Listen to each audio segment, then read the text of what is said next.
ఒక్కసారి కొమ్మూరి గోల్డ్ కి కాల్ చేయండి. తాకట్లో ఉన్న మీ బంగారాన్ని విడిపించి మార్కెట్ ప్రైస్ కి వాళ్ళు కొనుక్కుని మిగతా డబ్బులు మీకు ఇచ్చేస్తారు.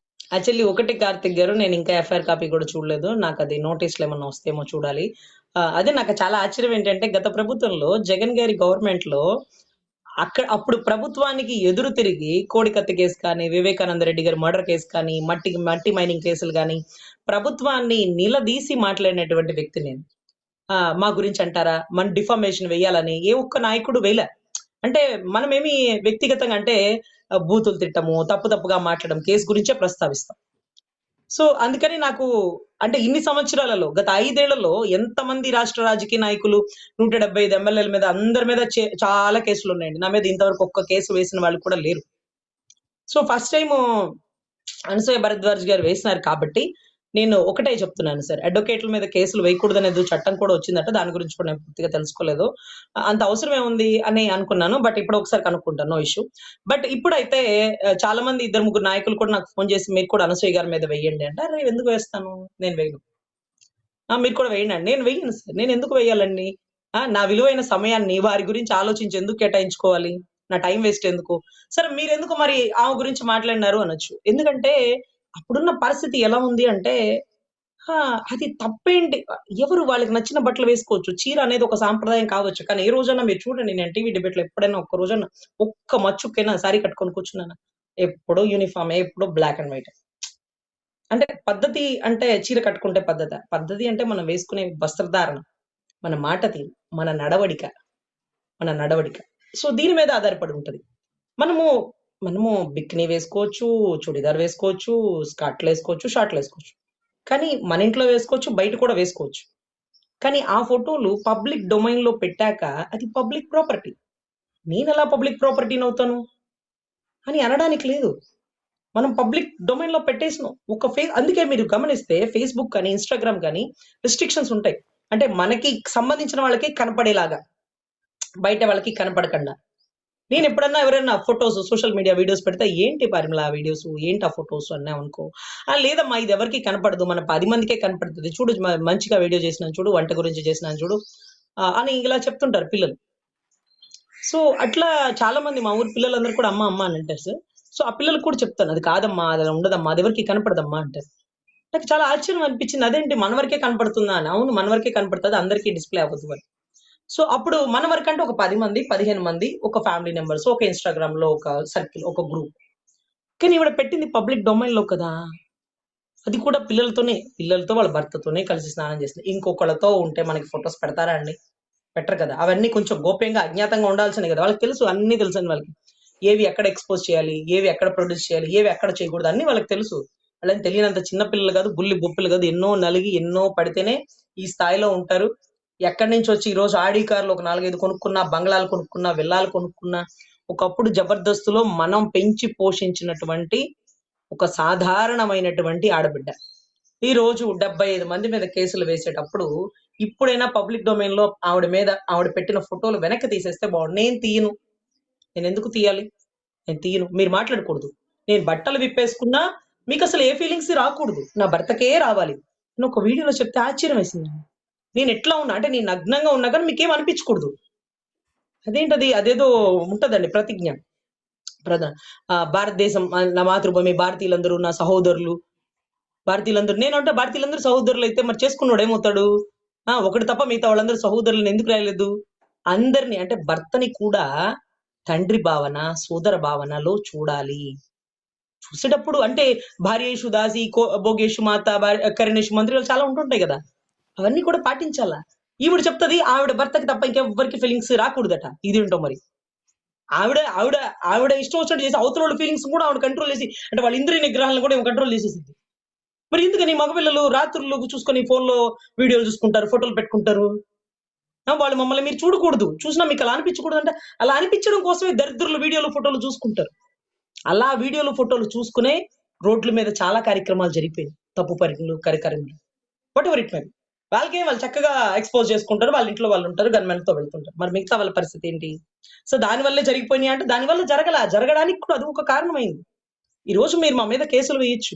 నేను మీ మీద వెయ్యను. నేనెళ్లి మీరు ఎక్కడైతే నోటీసులు ఇచ్చినారో ఏ కోర్ట్ బోన్‌లో ఎక్కిస్తారో ఆ కోర్ట్‌కొచ్చి సమాధానం చెప్తా. అమ్మ నేను అనసూయ గారిని వ్యక్తిగత విమర్శలు చేయలా, ఆమెని బూతులు తిట్టలా. కాకపోతే ఏదైతే పబ్లిక్ డొమైన్ లో పెట్టిన ఫోటో ఫేస్‌బుక్‌లో, ఫోనుల్లో, టీవీల్లో చిన్నగా కనపడుతుంది కాబట్టి, ఆవిడకి బాధ తెలియలేదు. అదే సెంటర్‌లో ఒక పెద్ద ఫ్లెక్సీ కట్టినారనుకోండి, అందరూ ఆమెని చూసే విధానం చూస్తే, అబ్బా! ఛీ! ఏంటి ఇతను అలా అనుకుంటున్నాడు నా గురించి. అలా అనుకోకూడదు కదా! అలా అనుకోకూడదని నువ్వెలా చెప్తావు? నువ్వు ఒక టీవీ ఇంటర్వ్యూలో ఎదురు బెదురు కూర్చొని నా భర్తకి తప్ప ఎవ్వరికీ ఫీలింగ్స్ రాకూడదంటే నువ్వెవరు అవతలోడి ఫీలింగ్స్‌ని కంట్రోల్ చేయనీకి? అందుకే కదా సెన్సార్ బోర్డ్ పెట్టి సీన్‌లు చాలా కట్ చేసేది దేనికి? చాలా సీన్‌లు కట్ చేసేస్తారు. మీకు తెలీదసలు. హీరో బాబాగా అంటే ఒక ప్రొడ్యూసర్, డైరెక్టర్ సినిమా బాగా ఆడడం కోసం చాలా సీన్‌లు పెట్టేస్తారు. ఇది తప్పు సార్. ఇలా చేయకూడదు. ఇది ఫ్యామిలీ ఇష్యూస్ ఒస్తాయి. ఇది ఇలా వద్దు. ఇది హై ఎక్స్‌పోజింగ్. ఇది యువతని రాంగ్ డైరెక్షన్‌కి తీసుకెళ్తుంది. ఇట్లా చాలా చాలా సీన్స్ కట్ చేస్తుంటారు సార్. సో నేను ఒక్కటే చెప్తున్నాను. మీరు పోరాడడం ఆపి, మీలో మార్పొస్తుందేమోనని ఎంతమంది చెప్పినారు. ఒకవేళ చాలా మంది మీ గురించి ఒక పెద్ద టీవీ షోలు పెట్టి టైమ్ అంతా వేస్ట్ చేసిన. నేను ఆ రోజే మాట్లాడా. మళ్ళీ ఇంకెక్కడ మాట్లాడలే. ఇంకెక్కడ మాట్లాడలే. ఏ టీవీ ఛానెల్‌లో గూడా మాట్లాడలేదే. మీరు మామూలుగా వెళ్లి చూసుకోండి. నాకెందుకు టైమ్ వేస్టు, నాకెందుకు టైమ్ వేస్టు. నా విలువైన సమయాన్ని అంట్లు కడుక్కుంటా. నా విలువైన సమయాల్లో వాకిలి ఊడ్చుకుంటా. నా విలువైన సమయాన్ని నేను కుక్కలు కడుక్కుంటా. మీ గురించి మాట్లాడను. నాకు టైం వేస్ట్ అది. నా ఇంట్లో పని మనిషి ఉండదు. నా పనులన్నీ నేనే చేసుకుంటా. నా డిబేట్‌లు నేనే చూసుకుంటా. మళ్ళీ నా కేసులు నేనే రాసుకుంటా. నేను అన్ని పార్టీ మీటింగ్ నేనే వెళ్తుంటా. నా పని ఇంకొకరికి చెప్పను. నేను ఎవరితో చెప్పించుకోను. అది పని గాని, వస్త్రధారణ గాని, మాట తీరు గాని ఎవరితో చెప్పించుకోను. ఎక్కడన్నా ఒక తప్పు మాట్లాడాననుకో ఓపెన్‌గా క్షమాపణ చెప్పేస్తా. ఓపెన్‌గా క్షమాపణ చెప్పేస్తే ఏమవుతది? పొరపాటు దొర్లితే దయచేసి క్షమించండి. దయచేసి క్షమించండి. సో దీంట్లో తప్పేముంది? ఒకవేళ మీరు పబ్లిక్ డొమైన్‌లో పెట్టుంటే వెంటనే తీసేద్దును. ఆ అమ్మాయి ఎవరో ఒక సింగర్ అండి. ఆ పాప కూడా మాట్లాడింది. కానీ ఎవరైతే సింగర్ మాట్లాడారో ఆ పాప గురించి మనకు తెలిసిన విషయం ఏంటంటే, అమ్మాయి చాలా కష్టపడి ఒక ఒక ఒక రూట్ మ్యాప్ వేసుకున్నారు. చాలా చక్కగా బిడ్డల్ని చూసుకుంటారు. ఒక మంచి అంటే ఆ అమ్మాయి పాటలు పాడేటప్పుడు మంచి మంచిగా స్లీవ్‌లెస్ డ్రెస్‌లు చక్కగా వేసుకుంటుంది. తప్పు లేదే. మనం ఏ బట్టలైనా వేసుకోవచ్చు. అతి ఎక్స్‌పోజింగ్ తగ్గిచ్చండి. చక్కగా వేసుకోండి. అరే! స్లీవ్‌లెస్ వేసుకోండి, షర్ట్స్ వేసుకోండి, స్కర్ట్ వేసుకోండి బావుంది. అంతేకాని ఇలా తిరగడం, ఇలా భంగిమలివ్వడం, లేకపోతే జనాల్ని ఉర్రూతలు పుట్టించేలాగా ఎక్స్‌ప్రెషన్‌లివ్వడం, నవ్వులు, ఈకైకలు ఇవంతా హీరోయిన్‌లు గూడా జేస్తుంటారు. అదేంటది క్లబ్ డాన్సర్‌లు, వ్యాంప్ గర్ల్ వాళ్ళు గూడా జేస్తుంటారు. కానీ వాళ్ళెవరు బయటకొచ్చి తప్పు మా ఇష్టం వచ్చినట్టు మేమే ఉంటాం అని ఎందుకనలేదంటే వాళ్ళకి కూడా తెలుసు. వాళ్ళకి కూడా సిగ్గే పాపం. కానీ తప్పదు. మరి తినాలి కదా! బతకాలి కదా! అదే వాళ్ళ వృత్తి కదా! చిలుకూరుపేటలో డాన్సులేసే ఆడోళ్ళుంటారు చూడండి. అలా డాన్సులేసే ఆడోళ్ళు, వాళ్ళు చిన్న చిన్న స్కర్ట్‌లేసుకుంటారండి. పెద్ద పెద్ద లంగాలు వేసుకొని చుట్టూ అలా తిప్పి, ఇలా తిప్పి అంతా ఎక్స్‌పోజ్ చేయడానికి ప్రయత్నిస్తారు. అందరిని ఉర్రూతలూదిస్తారు. అంతా అయిపోయాకండి మేము కోటప్పకొండ అండి. మాకక్కడ దగ్గర నర్సరావుపేటలో ఉంటాం మేము. కోటప్పకొండ తిరునాళ్ళకి ఇలా డాన్సులు వేయడానికి చూస్తే, డాన్స్ అంతా అయిపోయాక అరౌండ్ ఆ రాత్రంతా జాగారం కదా! 2, 3కి అట్లా క్లోజ్ చేసేస్తారు. ఏదో ఒక టైం క్లోజ్ చేసిన తర్వాత ఆ డాన్సర్‌లండి జీవుల్లోకెళ్ళి వెహికల్ వాళ్ళకి ఒక వ్యాన్ ఉంటది. పాత కాలంలో గదా! ఒక వ్యాన్ ఉంటది. ఆ వ్యాన్‌లోకెళ్ళి డోర్స్ క్లోజ్ చేసి, డ్రెస్సులు మార్చుకొని, పంజాబీ డ్రెస్సులేసుకొనో, చీరలు కట్టుకొనో, ఆ బట్టలన్నీ ఇప్పేసి చక్కగా బట్టలు వేసుకొని కూర్చుంటారండి. అంటే వాళ్ళకి తెలుసు. వాళ్ళకి తెలుసు వాళ్ళు చేస్తున్నది తప్పని తెలుసు. వాళ్ళు బతకడానికి అదేనని తెలుసు. కానీ బయట అలా ఉండరు వాళ్ళు. బయటకలా పోరు. ఆ వీడియోస్ పెట్టుకొని అక్కడక్కడ చూస్తున్నప్పుడు ఒక బిడ్డ ఎంబీబీఎస్ గుంటూరు మెడికల్ కాలేజ్‌లో ఎంబీబీఎస్ ఫ్రీ సీట్ కొట్టింది. వాళ్ళమ్మ చిలుకూరుపేటలో డాన్సర్. వాళ్ళమ్మ చదివించుకుని ఒక ఒక ఒక ఒక టర్మ్ ఫీజ్ కట్టలేకపోతే, ఆ పాప సూసైడ్ చేసుకునే పరిస్థితి దాకా వెళ్ళిపోయి, తర్వాత ఆ పాప వీడియోస్ వాళ్ళ అమ్మగారి వీడియోస్ ఆ పాపని చూసి చుట్టుపక్కల జనం మాట్లాడుతుంటే, వాళ్ళమ్మ నాతో చెప్పిన మాట. "ఈ టర్మ్ ఫీజ్ కట్టలేకపోయారంటే ఎంతమ్మా?" అన్నారు. ఆ! 15,000 పైచిలుకు ఒక ఎగ్జామ్ ఫీజ్ ఏదో కట్టాలంటండి అని. నాకు తెలీలా. అది సరే మీరేం చేస్తుంటారంటే, నేను ఈ వృత్తి చేస్తుంటానండి. నా పిల్ల వీడియోస్ ఏవో వచ్చినాయట. ఆ పిల్ల అలాగా సూసైడ్ చేసుకునే పరిస్థితి దాకా వెళ్ళిపోయిందండి. బాధపడిందంటే వాళ్ళ అమ్మాయికి పిలిసి చెప్పా. "అమ్మా!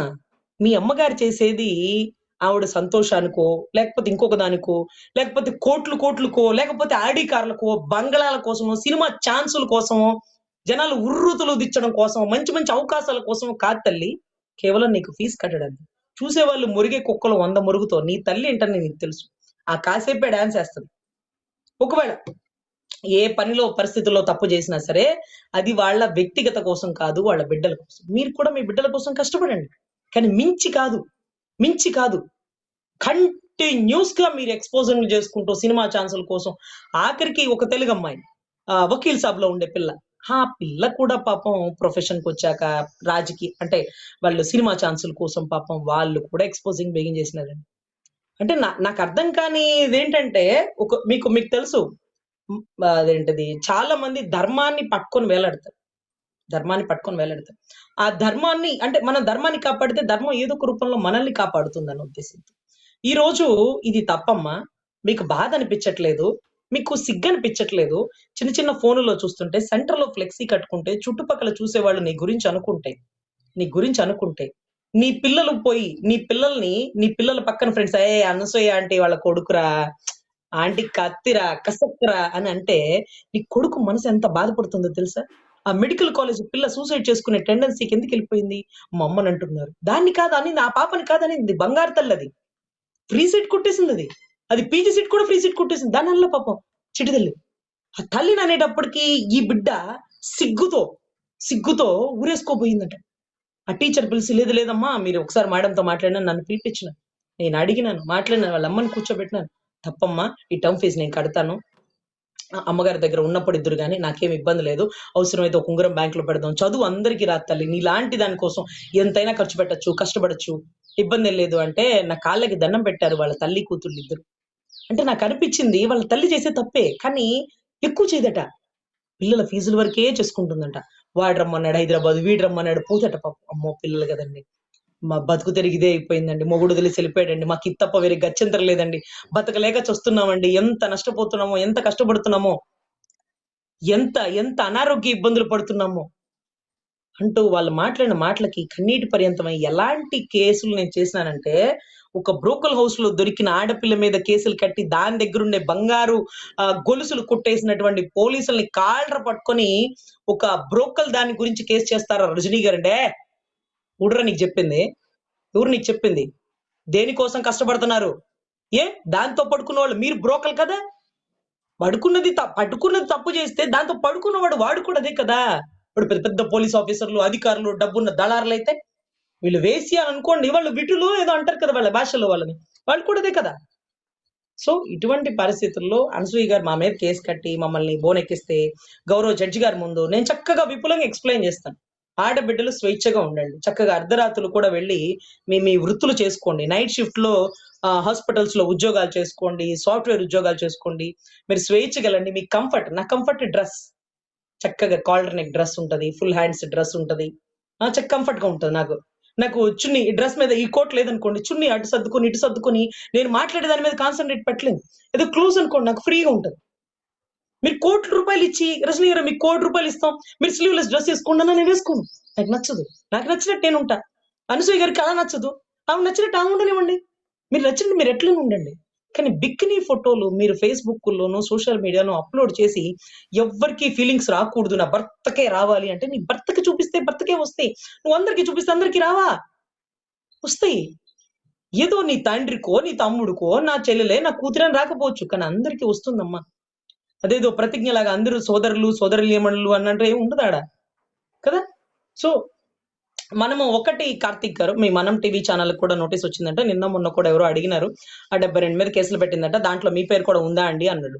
ఉంటే గింటే ఫస్ట్ టాప్ లిస్ట్ లోనే ఉంటుంది సార్, ఫస్ట్ క్వశ్చన్ చేసింది నేను కూడా ఏమన్నా అమ్మ మీకు సిగ్గు అనిపించింది సెంటర్ లో ఫ్లెక్సీ కడితే అంటే మీరు చేసిన తప్పని మీకు తెలుస్తుంది. అప్పుడు 10 మంది అంటే మీకు చెప్పింది మేము చెప్తే మీకు తప్పు అనిపించట్లేదు కదా. సెంటర్ లో ఫ్లెక్సీకి వెళ్ళినప్పుడు అందరు ఏమేమి అనుకుంటున్నారో ఒకసారి మీకు తెలిస్తే మీకే సిగ్గు అనిపిస్తుంది. అలాంటి బట్టలు వేసుకోరు అని చెప్పను, అలాంటి బట్టలు వేసుకోండి, మన ఇష్టం అది. స్విమ్మింగ్ పూల్కి వెళ్ళాక పంజాబ్ డ్రెస్ వేసుకొని దిగుతామండి, దిగంగా. స్విమ్మింగ్ పూల్కి వెళ్ళాక పంజాబ్ డ్రెస్ వేసుకుంటాం, దిగం కదా. మరి అక్కడ వేసుకునే డ్రెస్ అలాగే ఉంటుంది, కానీ ఆ డ్రెస్ తో బయటికి రారు చూసారా, ఆ డ్రెస్ తో ఫోటోలు పెట్టి ఫేస్బుక్ లో అప్లోడ్ చేసి చూసారా, ఎవరు చేయరు.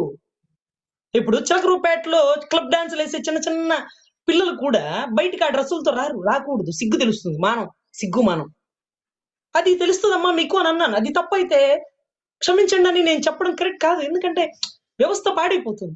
నేను కోర్టులో జడ్జి గారి ముందే చెప్తాను, నా వైఖరి ఇది సార్, నేను ఢిల్లీ దాకా పోయాను, కేసు ఇంటర్నేషనల్ లా చేసి అబుదాబికి కూడా వెళ్ళి కేసు చేసి వచ్చాను, అక్కడ కూడా ఒక సీనియర్ అడ్వకేట్ తో ఎంగేజ్ అయ్యి కేసు నోట్స్ రాసి ఇచ్చిన.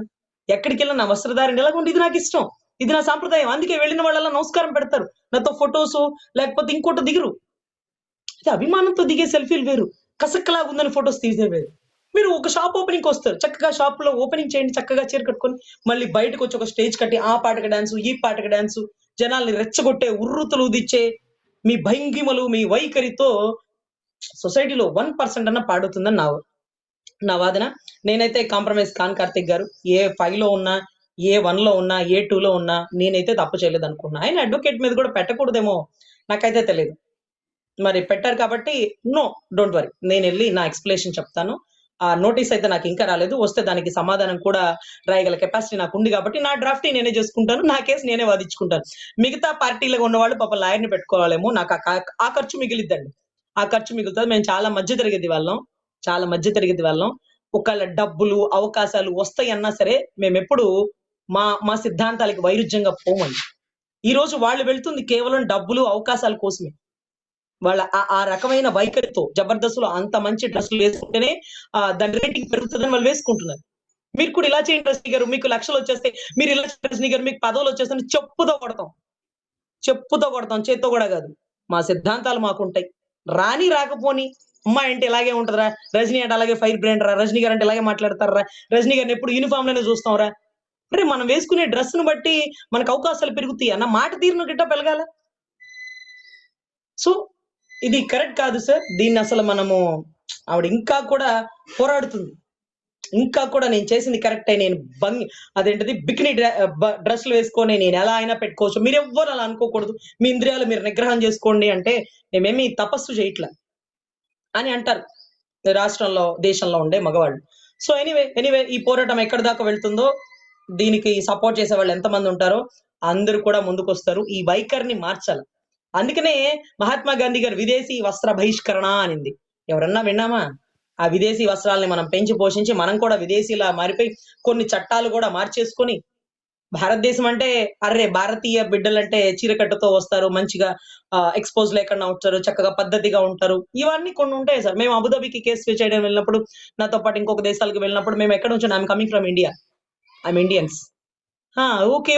I know. I saw your dressing something different. Where you coming from అని అడిగినారట. మనం వేసుకునే బట్టల్ని బట్టి. మేము కూడా షర్ట్‌లేసుకొని, స్కర్ట్‌లేసుకొని, జుట్లు ఇలా ఎరబోసుకొని, రింగులు పెట్టుకొని మేము ఫ్లైట్ దిగుంటే, ఎవర్రా వీరు? జపాన్ అమ్మాయా? లేకపోతే అదేంటది సౌత్ ఆఫ్రికా వాళ్ళా? ఇలా అనుకుంటారు కదా! మనం వేసుకున్న బట్టలను బట్టే మీరెక్కడి నుంచి వచ్చినారని అడిగారు. అలా ఎందుకు అడిగినారంటే, మీ బట్టల వేషధారణ అని. మేము ఆంధ్ర నుంచి వచ్చినామండి, ఇండియా నుంచి వచ్చినామండి అని చెప్పుకున్నాం చక్కగా. బావుంది. మా దేశంలో మేము పక్క దేశానికెళ్ళి మా దేశం ఔన్నత్యాన్ని పెంచినాం. మీరు ఆ దేశానికి ప్రోగ్రామ్‌లకెళ్తుంటారు. ఆ ప్రోగ్రామ్ కాసేపు వేయండి. అంతేగాని అక్కడ కూడా పొట్టి బట్టలేసుకొని వాళ్ళతో సమానంగా వెళ్తే, అరె! వాళ్ళు మన దేశానికొచ్చినప్పుడు మన కోసం వాళ్ళు చీరలు కట్టుకోవట్లా. మనం మాత్రం వాళ్ళ దేశానికెళ్ళినప్పుడు మన చొక్కాలు చించేసుకొని, స్లీవ్‌లెస్ చేసుకొని, మన ప్యాంట్లు చించేసుకొని షార్ట్‌లేసేసుకోవాల. అంటే రోమ్‌కెళ్తే రోమన్ లాగే ఉండాలి. రోమ్‌లాగా ఉంటారు. ఇలా అన్నీ బావుంటాయి సార్. కానీ వాళ్ళు మన దేశం వచ్చినప్పుడు వాళ్ళ డ్రెస్‌లే వేసుకొని వాళ్ళు షాపింగ్‌కొస్తుంటారు. ఈ మధ్య ఈ మధ్య చాలా వండర్ అండి.